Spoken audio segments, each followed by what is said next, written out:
بسم اللہ الرحمن الرحیم۔ پچھلے پروگرام میں میں نے مختار نامہ خاص کے بارے میں آپ کو بریفنگ دی۔ آج اس کی کنٹینیوٹی میں مختار نامہ عام کی آپ کو فارمیشن بتا دیتا ہوں۔ مختار نامہ عام جو شخص یا جو اشخاص کسی کو دیتے ہیں تو اس کا سکوپ یہ ہے کہ جس جائیداد کے بارے میں مختار نامہ خاص دیا جا رہا ہے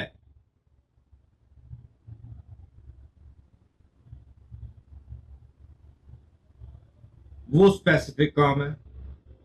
لیکن جس جائیداد کے متعلق مختار نامہ عام دیا جا رہا ہے اس کا مطلب یہ ہے کہ اس جائیداد سے متعلق مالک کو جو جو اختیارات تھے وہ اس مختار عام کو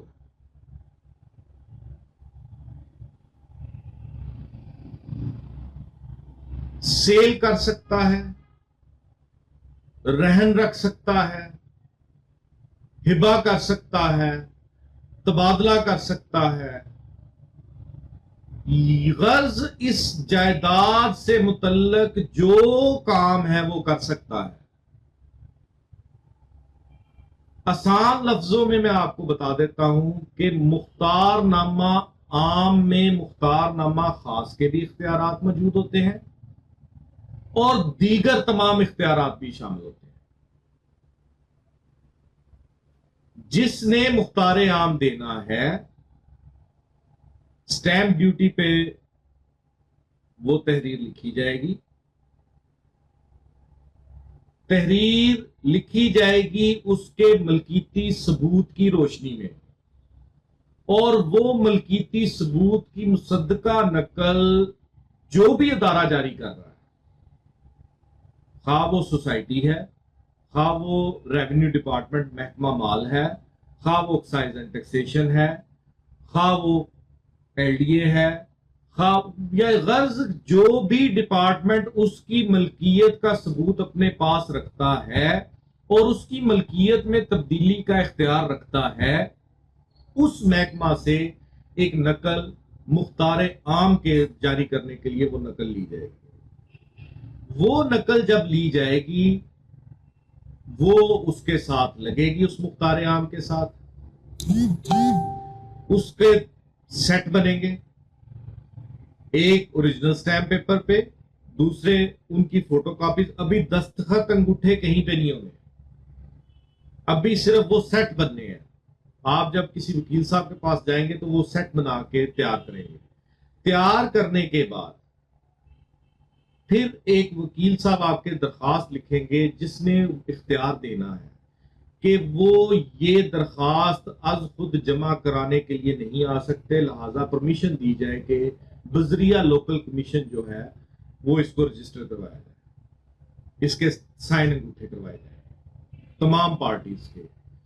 وہ پھر ایک وکیل صاحب کو یا ایک پٹواری کو یا ایک تحصیلدار کو، علاقہ وائز ہے، لاہور میں وکیل صاحب ہو جاتے ہیں، دوسرے شہروں میں وکیل نہیں کرتے، کچھ شہروں میں لوکل کمیشن کا کانسیپٹ ہی نہیں ہے، وہاں پہ لوکل کمیشن جاری نہیں ہوتے، وہ کہتے ہیں ان پرسن ہی آئیں گے تو سارا کچھ ہوگا۔ بہرحال جو بھی صورتحال ہوئی، وہ سیٹ مکمل ہونے کے بعد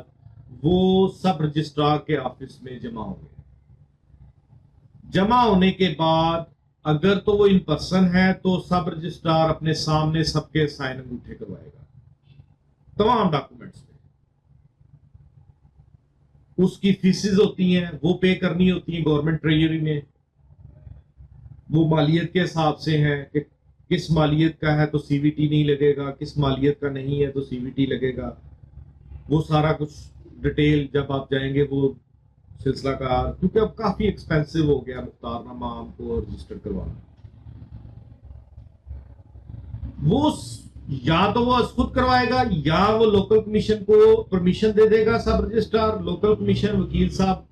پارٹیز کے گھروں میں جائیں گے یا پارٹیز کو اپنے دفتر بلا لیں گے، جیسے بھی وہ مناسب سمجھتے ہیں، اور اپنے سامنے وہ سائن انگوٹھے کروائیں گے۔ یہاں پہ میں ایک تنبیہ کرتا جاؤں کہ جس کو اختیار دیا جا رہا ہے اس کے لیے تنبیہ ہے کہ وہ تمام دستخط انگوٹھے اپنے سامنے کروائے، کیونکہ یہ بہت بڑی ذمہ داری آپ پہ اوپر آ رہی ہے۔ کل کلا کو آپ جو بھی اس مختار نامہ عام کے بنیاد پہ کرتے ہیں اور مالک اس کو چیلنج کر دیتا ہے، یا مالک یا جس تیسرا بندہ کر دیتا ہے کہ میں نے مالک سے ڈائریکٹ پرچیز کر لی تھی، اس نے یہ کیا، یا یہ مختار نامہ جعلی ہے، ایک گواہ کے بھی دستخط انگوٹھے جعلی ہو گئے، شناخت کنندے کے دستخط انگوٹھے جعلی ہو گئے، آپ کا مختار نامہ عام زیرو ہے، وہ ایک بوگس اور جعلی دستاویز ہے۔ اس کو پھر ثابت کرنا پڑے گا عدالتوں میں کہ کیا ہوا تھا کہ ایک گواہ کے بھی جو ہے نا انگوٹھا سائن جعلی ہے۔ اس لیے جس کو اختیار دیا جا رہا ہے وہ لازماً تمام سائن انگوٹھے اپنے سامنے کروائے۔ جب وہ وکیل صاحب سائن انگوٹھے سارے کروا لیں گے، پھر وہ ایک اپنی رپورٹ پیچھے لکھیں گے اس ٹائم پیپر کے کہ میرے سامنے یہ سارے سائن انگوٹھے ہوئے ہیں، وہ پھر سب رجسٹر آفس میں جمع ہو جائے گا، تمام فیسز جمع ہو جائیں گی۔ اب اس کے بارے میں یہ مت کیوری شروع ہو جائے کہ جی یہ کتنے پیسے لگتے ہیں۔ میں نے آپ کو بڑے سادہ الفاظ میں بتا دیا ہے کہ یہ پراپرٹی پہ ڈیپینڈ کرتا ہے، یہ کوئی 2+2=4 نہیں ہے کہ میں آپ کو ایک فگر بتا دوں اور اس کے پھر کل کو مجھے کمپلینٹس آنا شروع ہو جی آپ نے تو یہ بتایا تھا وہاں پہ۔ اس میں جو گورنمنٹ ٹریجری میں فیسز جمع ہونی ہے وہ پراپرٹی کے حساب سے ہونی ہے، لوکل کمیشن کو جو آپ نے فیس دینی ہے وہ اس کی مرضی کے مطابق دینی ہے، وہ 2000 بھی لے سکتا ہے، وہ 4000 بھی لے سکتا ہے، وہ 4 لاکھ بھی لے سکتا ہے، وہ 5 لاکھ بھی لے سکتا ہے، وہ 2 کروڑ بھی لے سکتا ہے۔ وہ پراپرٹی کے حساب سے جو بھی وہ آپ کی پرسنل بارگین ہوگی اس کا گورنمنٹ کے ساتھ کوئی تعلق واسطہ نہیں ہوگا، وہ مفت بھی کروا سکتا ہے اگر آپ کا دوست ہے۔ یہ سارا کچھ لوکل کمیشن فی کیوں لیتا ہے، یہ مجھے میری ایک بہن نے سوال کیا۔ اس نے کہا کہ اس نے صرف دستخط انگوٹھے کروانے ہیں تو لوکل کمیشن فیس کیوں لے رہا ہے؟ بہن میری اور تمام بہن بھائیوں کو میں مخاطب کر کے کہہ رہا ہوں کہ لوکل کمیشن آپ نہ کروائیں، آپ ڈائریکٹ جا کے کروا لیں، آپ کو کس نے کیا کروائیں، لیکن جب آپ کسی کی خدمات لیتے ہیں تو سمپل آپ یہ کہہ دیں کہ اس نے سائن انگوٹھی کروانے، اس کے 1000 روپے لے رہا ہے، لاکھ روپے لے رہا ہے۔ وہ میری بہن سے لوکل کمیشن نے 50,000 روپے مانگ لیے تھے، تو وہ مختار عام مقرر کر رہی تھی، ہو رہی تھی اپنے بہن بھائیوں کا، اس میں کوئی 2 کنال کی 3 کوٹھیاں بھی تھیں اور زرعی زمین تھی کوئی 4 مربع لاہور شہر میں بھی۔ تو میں نے کہا بی بی آپ اتنی پراپرٹی بتا رہی ہیں، جب آپ کے اوپر اخراجات اتنے زیادہ آ رہے ہیں جو گورنمنٹ ٹریجری میں جمع کروانے ہیں آپ نے، تو 50,000 روپے تو بڑی نامنل فی ہے لوکل کمیشن کی۔ اب لوکل کمیشن نے آیا اس سائن انگوٹھے کی ہی فیس لے رہا ہے؟ نہیں بھائی، یہ اپنے ذہن میں رکھ لیں، لوکل کمیشن ایک پوری ذمہ داری لے رہا ہے۔ Local commission as a officer of department جا رہا ہے، اس کو آفیسر مقرر کیا جا رہا ہے۔ قانون کہتا ہے کہ آپ کسی کو بھی لوکل کمیشن مقرر کر سکتے ہیں، لیکن اس کا آفیسر آف کورٹ یا کسی کا کوئی آفیسر ہونا، اس کے پاس کوئی اتھارٹی ہونی چاہیے۔ لوکل کمیشن کے وکیل صاحب کے پاس لائسنس ہے، ان کو اختیار ہے کہ پورے پاکستان میں وہ وکالت کر سکتے ہیں، ان کو اختیار ہے کہ وہ کسی کو ریپرزینٹ کر سکتے ہیں، کسی کو بھی ریپرزینٹ کر سکتے ہیں وکالت نامے کے بنیاد پہ۔ جب وہ آپ کے لوکل کمیشن مقرر ہوتے ہیں تو جب تک مختار نامہ عام انٹیکٹ ہے اس وقت تک اس بندے کی، اس وکیل کی ذمہ داری اٹیچ ہے۔ یہاں پہ میں وکلا سے مخاطب ہوں۔ وکلا یہ کرتے ہیں کہ لوکل کمیشن مقرر ہوئے، مقرر ہونے کے بعد فائل پکڑا دی، جاؤ بھائی سائن انگوٹھے کروا کے لا دو، ہم کر دیں گے، اور وکلا اس چیز کو فیس بھی کر رہے ہیں۔ وہ جی میرا 10 سال کا تعلق واسطہ ہے، وہ جی میرا بھائی ہے، وہ جی میرا کزن ہے، وہ جی میرا فلاں، وہ جی میرا، میں نے وہ کیسز ڈیل کیے ہوئے ہیں کہ جس میں سگے بھائی نے سگے بھائی کے انگوٹھے نہیں صحیح لگوائے، سگے بھائی نے سگی بہن کے انگوٹھے جعلی لگوا کے مختار نامہ دے دیا، اور وہ کرمنل کیسز کو فیس کر رہے ہیں، اور اس کے ساتھ وہ وکیل صاحب بھی فیس کر رہے ہیں، کیونکہ وکیل صاحب نے سرٹیفکیٹ دیا ہوا تھا